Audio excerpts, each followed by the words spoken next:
Hi hello నమస్తే welcome to my YouTube channel dream of life. నాకు మా నాన్న స్నేహితుడి కూతురంటే చాలా ఇష్టం. అందుకే నేను మా అమ్మతో మాట్లాడి శివానితో నా పెళ్లి ఫిక్స్ చేయించాను. తనతో మాట్లాడాలన్న కోరికతో నేను తనకు ఫోన్ చేస్తే తను ఫోన్ లిఫ్ట్ చేసేది కాదు. ఒకసారి మా కజిన్ పెళ్లిలో మేము కలుసుకున్నాము. నేను ఆమె చెయ్యిని పట్టుకున్నప్పుడు తను నన్ను అందరి ముందు అవమానించింది. నాకు చాలా కోపం వచ్చింది. నేను నా కుటుంబాన్ని బలవంతం చేసి కొద్ది రోజుల్లోనే ఆమెను పెళ్లి చేసుకున్నాను. ఉద్యోగాన్ని సాకుగా చూపుతూ నేను ఆమెను దుబాయ్కు తీసుకొచ్చాను. నాకు జరిగిన అవమానానికి నేను తన నుండి ప్రతీకారం తీర్చుకోవాలి అనుకున్నాను. మేము ఫ్లైట్లో దుబాయ్కు చేరుకున్న వెంటనే శివాని మా నాన్న స్నేహితుడి కూతురు. తను ఢిల్లీలో ఉండేది. చదువు కారణంగా నేను చాలా ఏళ్ళు ఢిల్లీకి వెళ్ళలేదు. కానీ అంకుల్ పెద్ద కూతురు రాణి పెళ్ళప్పుడు నేను సెమిస్టర్ ఎగ్జామ్స్ పూర్తి చేసుకొని ఖాళీగా ఉన్నాను. ఉద్యోగం కోసం ట్రై చేస్తున్నాను. అందుకే నేను ఢిల్లీలో జరిగే అంకుల్ కూతురి పెళ్లికి వెళ్ళాను. నేను చాలా సంవత్సరాల తర్వాత శివానీని చూశాను. తనని చూడగానే రెప్పలు వేయటం కూడా మర్చిపోయాను. అంకుల్ ఇద్దరు కూతుర్లు కూడా చాలా అందంగా ఉండేవాళ్ళు. శివానీని చూసి నా మనసు అదుపు తప్పింది. తను చాలా మంచి అమ్మాయి. నన్ను చూడగానే నవ్వుతూ నమస్కారం చేసింది. వాళ్ళ అక్క రాణీకు నాకు పెద్దగా వయసు తేడా లేకపోవటంతో తను నాతో ఫ్రెండ్లీగా మాట్లాడేది. కానీ శివాని మాత్రం నాతో ఒక్క మాట కూడా మాట్లాడేది కాదు. శివాని అందరి కోసం టీ సిద్ధం చేసి తీసుకొని వచ్చి టేబుల్ మీద పెట్టింది. నేను శివానితో, శివాని ప్లీజ్ టీని నా చేతికి అందివ్వవు అని అడిగాను. నేను కాస్త అల్లరి చేస్తూ సరదాగా ఉండేవాణ్ణి. తను టీ కప్పును నా చేతికి అందిస్తున్నప్పుడు నేను టీతో పాటు ఆమె చేతిని పట్టుకున్నాను. తన ముఖంలో కంగారు కనబడింది. వెంటనే నేను నవ్వుతూ ఆమె వైపు చూసి తన చేతిని విడిచిపెట్టాను. తను త్వరగా బయటికి వెళ్ళిపోయింది. మేం పెళ్లికి 3 రోజుల ముందే ఢిల్లీకి వచ్చాము. పెళ్లిలో శివాని తీరు నడవడిక నచ్చటంతో అమ్మ నాకు శివాని బాగా నచ్చింది. అంకుల్తో మా పెళ్లి గురించి మాట్లాడమని అడిగాను. అదే రోజు రాత్రి అమ్మ అంకుల్తో మా పెళ్లి గురించి మాట్లాడింది. అంకుల్ వాళ్ళకి ఎటువంటి అభ్యంతరం లేనందున వెంటనే సరే అన్నారు. నేను కోరుకుంది దొరకబోతున్నందుకు నేను నా అదృష్టాన్ని నమ్మలేకపోతున్నాను. మా అమ్మ వెంటనే తన చేతుల్లో ఉన్న ఉంగరాన్ని తీసి శివాని వేలుకు తొడిగింది. శివాని ఇప్పుడు BA ఫైనల్ ఇయర్ చదువుతుంది. తన చదువు పూర్తయ్యాక పెళ్లి చేస్తామన్నారు.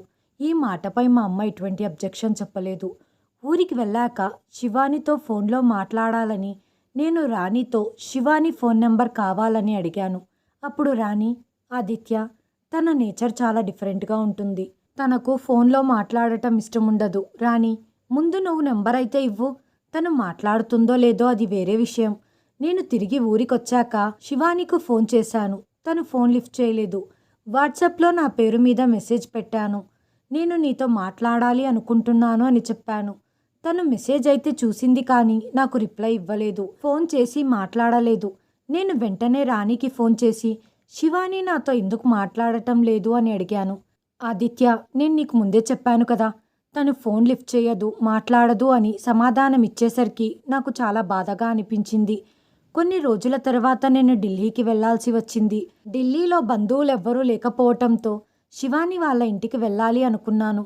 మేమక్కడ కొన్ని గంటలు మాత్రమే ఉంటాము.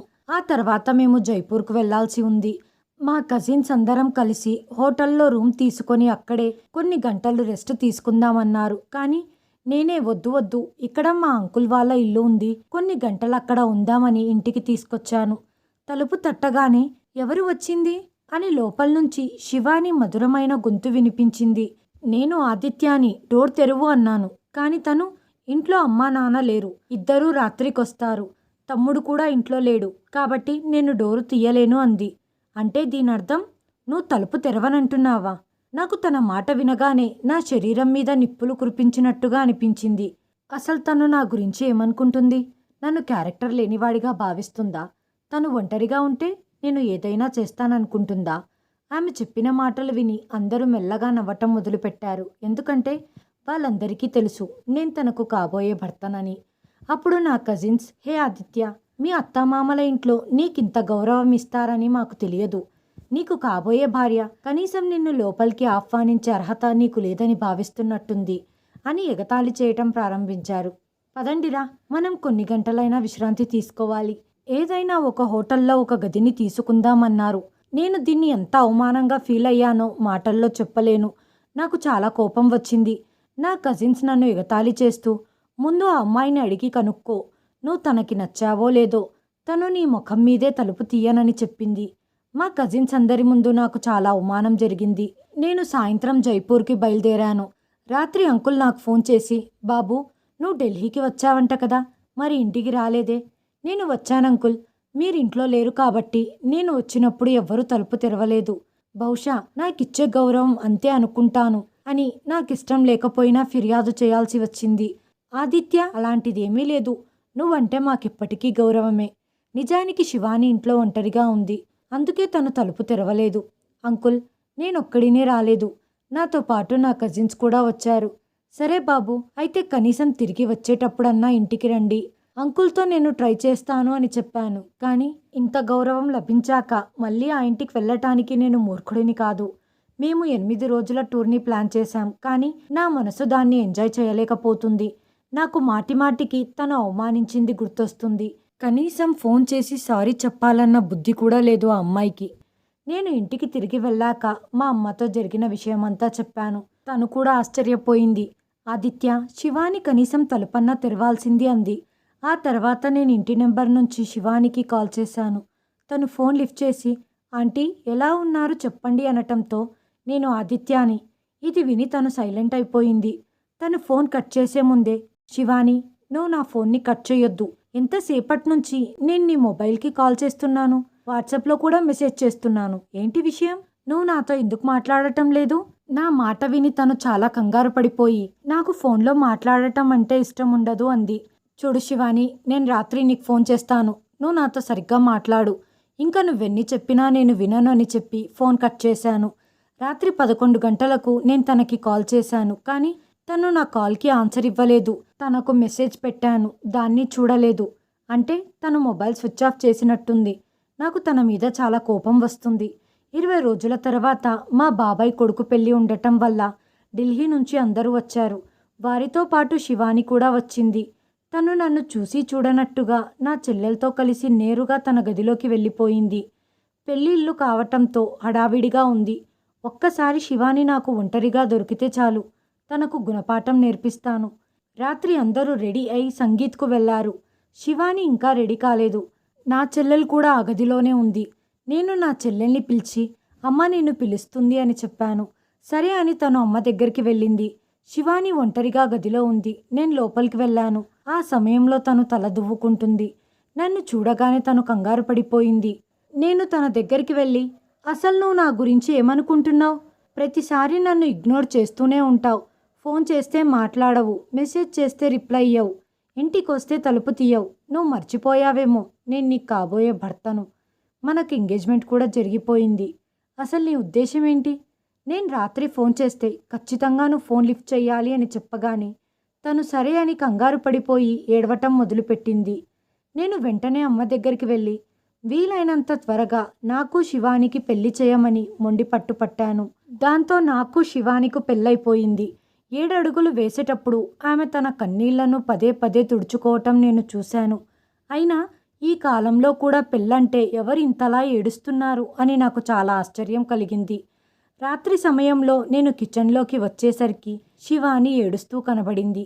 శివాని, ఏమయ్యింది? ఎందుకు ఏడుస్తున్నావని అడిగాను. తను సమాధానం ఏమీ చెప్పలేదు. అప్పుడు నేను ఆమెతో ప్రేమగా, 2 రోజుల తర్వాత మీ పుట్టింటిని వదిలి వెళ్ళిపోతున్నందుకు ఇంత విచారంగా ఉన్నావా అని నేను ఆమెను ఆట పట్టించటానికి ప్రయత్నించినప్పుడు, ఆదిత్య, నా జీవితంలో నీలాంటి సిగ్గులేని వ్యక్తిని ఎప్పుడూ చూడలేదు. నన్ను ఒంటరిగా చూడగానే నువ్వు నాన్సెన్స్గా ప్రవర్తించటం మొదలు పెడతావు అని పెద్ద స్వరంతో చెబుతూ వంటగదిలో నుండి బయటికి వెళ్ళిపోయింది. తన మాటలు విని నా నెత్తిమీద పిడుగుపడ్డట్టయింది. నాలో ఎవరో అగ్నిని రగిలించినట్టయింది. అసలు తను నా గురించి ఏమనుకుంటుంది? నాకు రాత్రంతా నిద్ర రావటం లేదు. ఇంత పెద్ద అవమానాన్ని నేను తట్టుకోలేకపోయాను. తనకెలాగైనా బుద్ధొచ్చేలా చెయ్యాలని నాకు అనిపిస్తుంది. సరిగ్గా నిద్ర లేకపోవటం వల్ల నా కళ్ళు ఎర్రగా మారాయి. ఉదయం టిఫిన్ చేసే సమయంలో అందరి ముందు 2 రోజుల్లో అప్పగింతలు చేసేయండి, మేము బయలుదేరుతామనటంతో అందరూ ఆశ్చర్యంగా నోర్లు తెరిచి నా వైపు చూస్తున్నారు. బాబు, శివాని ఇప్పుడు BA ఫైనల్ ఇయర్ చదువుతుంది. చదువు పూర్తయ్యాక మీతో పాటు పంపిస్తామని పెళ్ళికి ముందే చెప్పాం కదా. అంకుల్, నాకు దుబాయ్లో ఉద్యోగం వచ్చింది. నేను ఒక్కసారి దుబాయ్కి వెళ్తే మళ్ళీ 5-6 సంవత్సరాల తర్వాత తిరిగి వస్తాను. కాబట్టి నేను శివానీని నాతో పాటే తీసుకెళ్ళాలి అనుకుంటున్నాను. కానీ మీరు వద్దంటే పర్వాలేదు. శివానీని మీ ఇంట్లోనే 5 సంవత్సరాలు పెట్టుకోండి. నేను ఈ నిర్ణయాన్ని మీకే వదిలేశాను. నేను ఎవ్వరికి కూడా ఆలోచించుకునే అవకాశాన్ని కానీ సమయాన్ని కానీ ఇవ్వలేదు. నా స్నేహితుడి సహాయంతో నాకు దుబాయ్లో ఉద్యోగం దొరికింది. 6 సంవత్సరాల వరకు రాను అని నేను వారితో అబద్ధం చెప్పాను. అలాంటి రూల్ ఏమీ లేదు. 2 గంటలు చర్చించిన తర్వాత శివానీని నాతో పంపించటానికి ఒప్పుకున్నారు. నిజానికి నేను శివానీని నాతో పాటు తీసుకెళ్ళాలి అని అనుకోలేదు. కానీ తను మాట్లాడే పద్ధతి, ప్రవర్తించే తీరు చూసి ఈ అమ్మాయికి ఎందుకింత అహంకారం, మొండితనం నాకు అర్థం కాలేదు. అసలు తను దేనికంత గర్వం చూపిస్తుందో తెలుసుకోవాలి. మరుసటి రోజు మధ్యాహ్నం మేము ఢిల్లీ నుంచి దుబాయ్కి ఫ్లైట్లో వెళ్ళటానికి కారులో బయలుదేరాం. ఏడ్చి ఏడ్చి తన కళ్ళు వాచిపోయాయి. ఎయిర్పోర్ట్ రాగానే నేను తన వైపు కోపంగా చూసి, నీ ఏడుపు ప్రోగ్రాం ఏదైనా ఉంటే దుబాయ్కి వెళ్ళాక ఆ ఫ్లాట్లో చూసుకో. ఫ్లైట్లో ఎలాంటి తమాషా చెయ్యకు అని చెప్పటంతో తను సైలెంట్గా కూర్చుంది. దుబాయ్ ఎయిర్పోర్ట్కు చేరుకోగానే టాక్సీలో ఫ్లాట్కు బయలుదేరాం. దుబాయ్లో ఉండే నా స్నేహితుడికి ఫోన్ చేసి మాట్లాడటం మొదలుపెట్టాను. తనే నాకు ఈ ఉద్యోగం రావటానికి సహాయం చేశాడు. ఒరేయ్, నువ్వు నా రూమ్ని పూలతో డెకరేట్ చేశావా? హాహా, చేశాను. రూమ్ డెకరేషన్ చూస్తే నీ మనసులో ఉన్న ఫీలింగ్స్ ఇంకా పెరుగుతాయి. ఈ డెకరేషన్ నీకు నీ భార్యకు బాగా నచ్చుతుంది. నేను ఫ్లాట్ తాళాలని వాచ్మెన్కిచ్చి వెళ్తున్నాను అని చెప్పాడు. మేము ఫ్లాట్లోకి ప్రవేశించాము. శివాని ఏదో ఆందోళనలో ఉంది. అన్ని వైపులా అందమైన సుగంధభరితమైన పూలు అలంకరించి ఉన్నాయి. అంతేకాకుండా ఎంట్రన్స్ నుంచి ఒక పూలదారి ఏర్పరిచి ఉంది.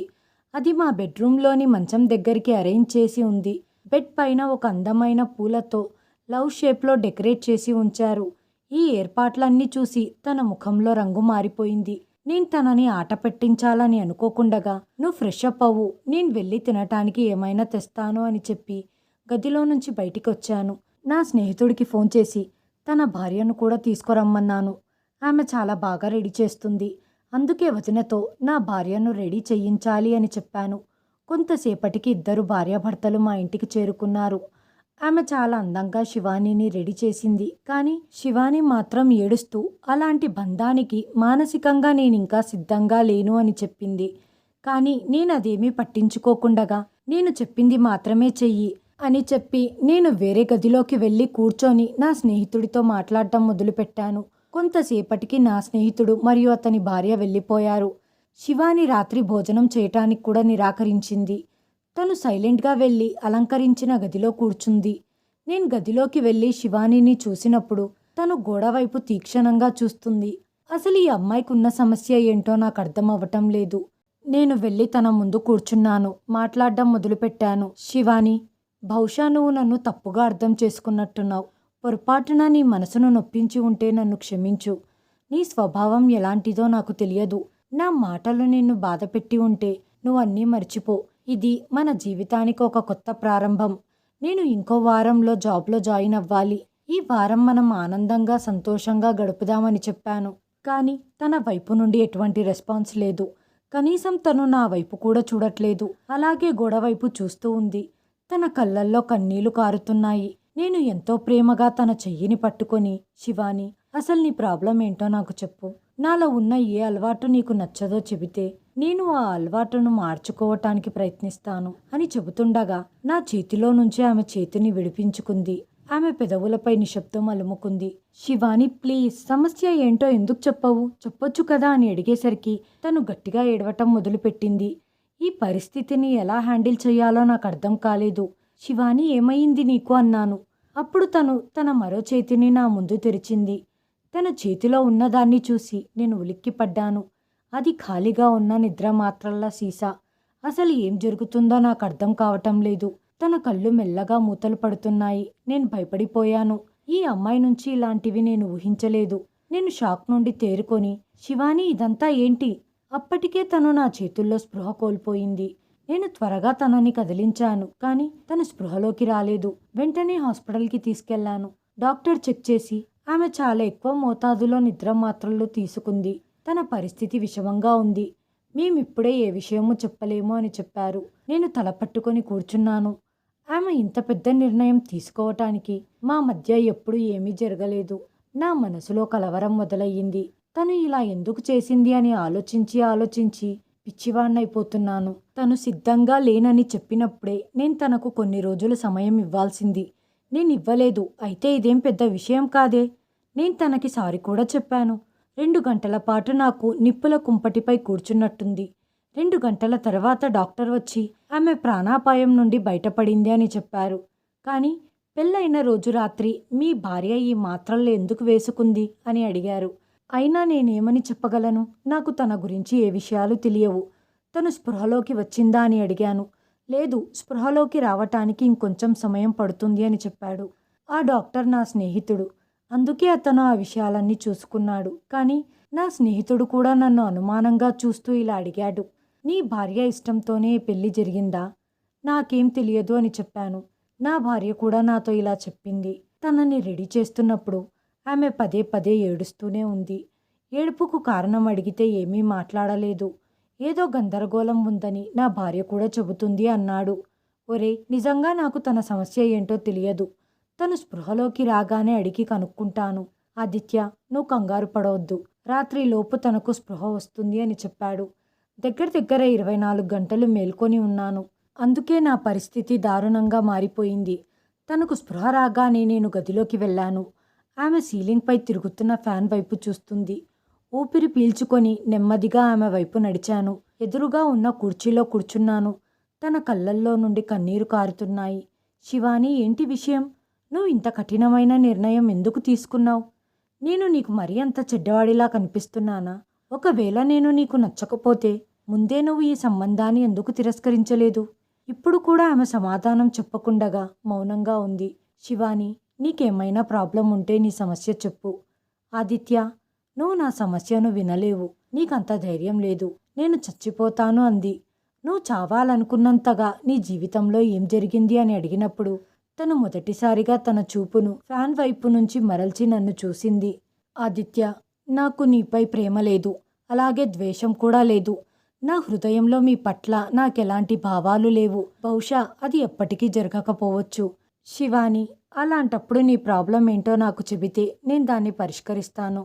అప్పుడు శివాని, దానికి బదులు మీరు నాకు డైవర్స్ ఇవ్వచ్చు కదా అనింది. ఈ మాట విని నాకు తల తిరిగిపోయింది. శివాని, నువ్వేం మాట్లాడుతున్నావు? తను ఏడుస్తూ ఇలా చెప్పటం మొదలుపెట్టింది. నాకు డైవర్స్ ఇచ్చేసాయి. శివాని, ప్లీజ్, నువ్వు ముందు స్పృహలోకి రా. దీనికి ఏం సమాధానం చెప్పాలో నాకు అర్థం కావటం లేదు. నేను తనతో కఠినంగా మాట్లాడితే తను మళ్ళీ ఏమైనా అఘాయిత్యం చేసుకుంటుందేమో అని ఏమీ మాట్లాడలేక, సరే, ప్రస్తుతం దేని గురించి ఆలోచించొద్దు అనటంతో, మీరు నా గురించి ఆలోచించొద్దండి, నన్ను ఒంటరిగా వదిలేయండి అంటూ ఏడవటం ప్రారంభించింది. నేను కుర్చీలో నుంచి లేచి బెడ్ మీద కూర్చున్నాను. ఆమె కళ్ళల్లో కన్నీళ్లు ఉన్నాయి. ఆమె ముఖం చూసి నాకు ఆమెపై జాలి కలిగింది. మరుసటి రోజు డిశ్చార్జ్ చేయటంతో తనని ఇంటికి తీసుకొచ్చాను. నేను గదిలోని డెకరేషన్స్ అన్నీ తొలగించాను. తను నీరసంగా ఉండటంతో తనకు కొంచెం జ్యూస్ తాపించాను. తను జ్యూస్ తాగుతూ నా వైపు చూస్తుంది. వెంటనే తన కళ్ళల్లో నుంచి వస్తున్న కన్నీళ్లను తుడుచుకోవటం ప్రారంభించింది. నువ్వు డైవర్స్ తీసుకోవాలనుకుంటున్నావా అని అడిగాను. అవును అని చెప్పింది. విడాకులు తీసుకోవటానికి కారణమేంటో నాకు చెప్పు. కారణం ఏమీ లేదు. నేను మిమ్మల్ని ప్రేమించలేను, మీతో జీవితాన్ని గడపలేను అంది. నేను గట్టిగా ఊపిరి పీల్చుకొని, నువ్వు ఇంకెవరినైనా ఇష్టపడుతున్నావా అని అడిగాను. నా మాటలతో ఆమె కళ్ళల్లో కన్నీళ్లు రావటం మొదలయ్యాయి.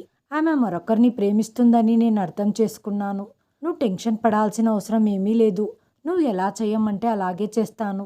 ముందు ఏడవటం మానేసి నీ ఆరోగ్యాన్ని జాగ్రత్తగా చూసుకో. 7 రోజుల తర్వాత నేను ఆఫీస్కు వెళ్ళటం మొదలుపెట్టాను. ఆమె మరొకరిని ఇష్టపడుతుంటే నిశ్చితార్థం అయిన తర్వాత కూడా చాలాసార్లు ఫోన్లు చేసి మాట్లాడటానికి ప్రయత్నించాను. అప్పుడు తను మరొకరిని ప్రేమిస్తున్నానన్న విషయం నాతో చెప్పొచ్చు కదా. తను ఒక్కసారి నాతో చెప్పి ఉంటే తన జీవితంలో నుంచి వెళ్ళిపోయేవాణ్ణి. ఎంగేజ్మెంట్ క్యాన్సిల్ చేయటం పెద్ద విషయం ఏం కాదు, కానీ పెళ్ళయ్యాక విడాకులు తీసుకోవటం అనేది చాలా పెద్ద విషయం. నేను ఆఫీస్ నుంచి తిరిగి ఇంటికి వచ్చేసరికి తను వంటగదిలో అన్నం వండుతుంది. శివాని, నువ్వు ఈ పనులన్నీ చేయాల్సిన అవసరం లేదు. ముందు నీ ఆరోగ్యం చూసుకో. నేను బయట నుంచి ఆహారం తెచ్చాను అని చెప్పి తనని వంటగదిలో నుండి బయటికి తీసుకొచ్చాను. అప్పుడు శివాని, ఆదిత్య, నీకు నా మీద కోపం రావటం లేదా? నేను డైవర్స్ ఎందుకు తీసుకోవాలనుకుంటున్నానో ఆ విషయం నీకు చెప్పలేదు. మరొకరిని ప్రేమిస్తున్నానని చెప్పాను. నాకు నీ మీద కోపంగా లేదు, కానీ బాధగా అనిపించింది. మన ఎంగేజ్మెంట్ అయినప్పుడు నువ్వు ఇంకొకరిని ప్రేమిస్తున్నావని చెప్పి ఉంటే నేను నీ జీవితంలో నుంచి వెళ్ళిపోయేవాణ్ణి. కానీ నువ్వు అప్పుడు నాతో ఏమీ చెప్పలేదు. నువ్వు ఆత్మహత్య చేసుకోబోయావన్న విషయం మీ ఇంట్లో కానీ మా ఇంట్లో కానీ తెలిస్తే ఎలాంటి గొడవలు జరుగుతాయో, అందరు ఎలాంటి ప్రశ్నలు వేస్తారో నీకు తెలియదా, ఆలోచించలేదా అనటంతో తను తలదించుకుంది. సరే, ఇంతకు అతను ఎవరు అని నేను అడిగిన ప్రశ్నకు తను కంగారు పడటం మొదలుపెట్టింది. నన్ను ఒక ఫ్రెండ్గా భావించు. నేను నిన్ను బలవంతం చెయ్యను, నిన్ను తిట్టను. నాకు తెలుసుకోవాలని ఉంది అతను ఎవరు. అతనికి తెలుసా నువ్వు నన్ను పెళ్లి చేసుకున్నావని? అతను నిన్ను అంగీకరిస్తాడా? అతను మీ ఇరుగు పొరుగున ఉంటాడా? లేదా నీ క్లాస్మేటా? లేదా ఇంకెవరైనానా అని నేను తెలుసుకోవాలనుకుంటున్నాను అనటంతో ఆమె తన వేళ్లను నొక్కటం ప్రారంభించింది. అంగీకరిస్తాడు. మీరు నన్ను ఇండియాకు పంపించేసేయండి. తర్వాత నాకు విడాకులు ఇచ్చేయండి. నేను మీకు అతను ఎవరో చెప్పలేను అని చెప్పింది. శివాని, నీ ప్రతి మాటను నేను నమ్ముతాను, వాటిని శిరసావహిస్తాను. నాపై నమ్మకం పెట్టుకో. నాకు జరిగిందంతా చెప్పు అన్నాను. అతను నా ఫ్రెండ్ అన్నయ్య అని చెప్పింది. సరే, అతను ఏం చేస్తుంటాడు, అతను ఏం చేస్తాడో నాకు తెలియదు అని చెప్పింది. సరే, అతని గురించి ఇంకేం తెలుసు నీకు అని అడిగాను. నాకు ఇవి మాత్రమే తెలుసు. నాకు అతనంటే ఇష్టం. అతను నన్ను ప్రేమిస్తున్నాడు, నేను అతన్ని ప్రేమిస్తున్నాను. మరి అతను వచ్చి మీ పెద్దవాళ్లతో నీ సంబంధం ఎందుకు మాట్లాడలేదు అన్నాను. అతనికి ఉద్యోగం లేదు అనింది. అతని ఫోటో ఉందా నీ దగ్గర అన్నాను. తను దొంగచూపులు చూస్తూ ఉంది. అడిగితే ప్రతి ప్రశ్నకు ఆలోచించి ఆలోచించి మాట్లాడుతుంది. తను ఎందుకో నాతో ఏదో దాస్తుంది అనిపించింది. అతనితో నీ స్నేహము ప్రేమ ఏ మేరకు ఉంది అనటంతో ఆమె నా వైపు కోపంగా చూసి, ఏ మేరకంటే దాని అర్థం ఏంటి అని కోపంగా అడిగింది. నేనెందుకు అడిగానంటే, ఈ కాలంలో అబ్బాయిలు ప్రేమ పేరుతో హద్దులు దాటుతుంటారు. నా మాట విని తన నుదుటిపై చెమటలు పట్టాయి. తనలో వణుకు పుట్టింది. దాన్ని నేను గమనించాను. ఏమయ్యింది నీకు అని నేను తన దగ్గరికి వెళ్ళబోయాను. తను నా కాలర్ పట్టుకొని నాకు దూరంగా ఉండు, నన్ను ముట్టుకోవద్దు అని గట్టిగా కేక వేసింది. తనకు పిచ్చి పట్టినట్టుగా విచిత్రంగా ప్రవర్తిస్తుంది. తనకి ఏమైందో అని నేను చాలా ఆందోళన చెందాను. ఒక పిచ్చిదానిలా అరుస్తూ నన్ను బలంగా దూరంగా తోసేసి టేబుల్పై ఉండే గాజు వస్తువులన్నీ నేలకేసి పగలకొట్టేసింది. హాల్ మొత్తం గాజు పెంకులతో నిండిపోయి ఉంది. తను కింద పడిపోతుందనే భయంతో నేను తనని గమనిస్తూ ఉన్నాను. కానీ తన దగ్గరికి వెళ్ళలేకపోతున్నాను. ఇంతలో తను చేసిన పని చూసి నాకు ఊపిరాగిపోయినంత పనయ్యింది. తను ఆ గాజు పెంకులపై నడుస్తూ నా దగ్గరికి వచ్చింది. నాతో నన్ను ముట్టుకోవద్దు, ఆ దేవుడి మీద ఒట్టు, నన్ను ముట్టుకోవద్దు ఈ మాట చెబుతూ తను నా ఒడిలో సొమ్మసిల్లి పడిపోయింది. తన కాళ్ళు మొత్తం రక్తసిక్తమయ్యాయి. నేను తనని వెంటనే నా చేతులతో ఎత్తుకొని తీసుకెళ్లి బెడ్పై పడుకోబెట్టాను. కాళ్ళలో గుచ్చుకున్న గాజు పెంకులను తీసి రక్తమంతా తుడిచాను. తను అపస్మారక స్థితిలో ఉన్న గాజు పెంకులు తీసేటప్పుడు ఆ బాధ తన ముఖంలో కనబడుతుంది. తనలో ఏదో బాధ ఉంది, అది తను బయటికి చెప్పటం లేదు. తను అసలు ఎందుకు ఇలా చేస్తుందో ఏమో నాకు అంతు చిక్కటం లేదు. తన జీవితం నాకొక్క పెద్ద పజిల్లా మారిపోయింది. ఆ అబ్బాయి తనపై ఏమన్నా అఘాయిత్యం చేసి ఉంటాడేమో, ఏదో తప్పు జరిగి ఉంటుంది. అది నా ఆలోచనలకు మించి ఉంది. తనని ఏ విధంగా సముదాయించాలి? హాల్లో వెళ్ళి తను చేసిన రభసంతా చూసి జాగ్రత్తగా దాన్నంతా శుభ్రం చేశాను. వెంటనే తన దగ్గరికి వచ్చి కూర్చున్నాను.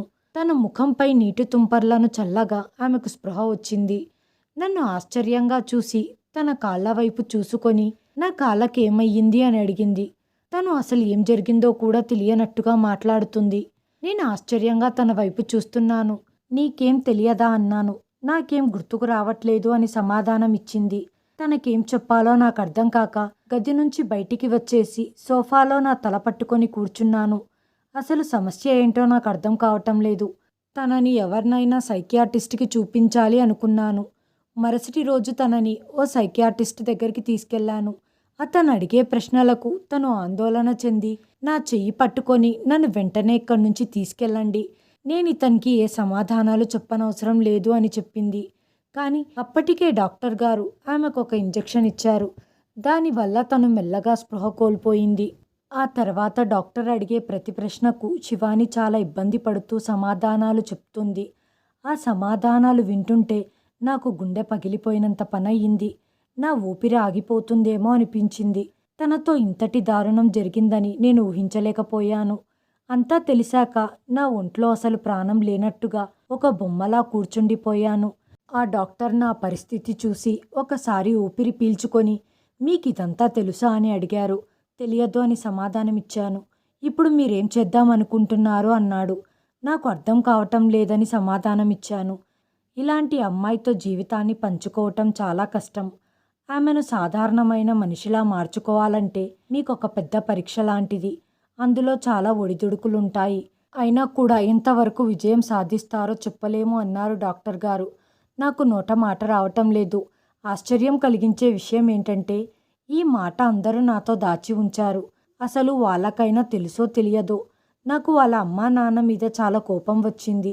అసలు విషయం ఏంటంటే శివానికి 10 సంవత్సరాల వయసున్నప్పుడు బయట ఆడుకోవటానికి వెళ్తూ ఉండేది. వాళ్ళ వీధిలో ఒక సరుకుల దుకాణం ఉండేది. వాళ్ళ అమ్మ ఎప్పుడూ ఆ దుకాణానికి సరుకులు తెమ్మని తనని పంపించేది. అక్కడ ఒక 20 నుండి 21 సంవత్సరాల వయసున్న కుర్రాడు షాప్లో కూర్చొని ఉండేవాడు. శివానికి ఎప్పుడూ ఒక చాక్లెట్ ఫ్రీగా ఇచ్చేవాడు. తను అప్పుడు చిన్నపిల్ల కాబట్టి చాలా ఆనందపడిపోయేది.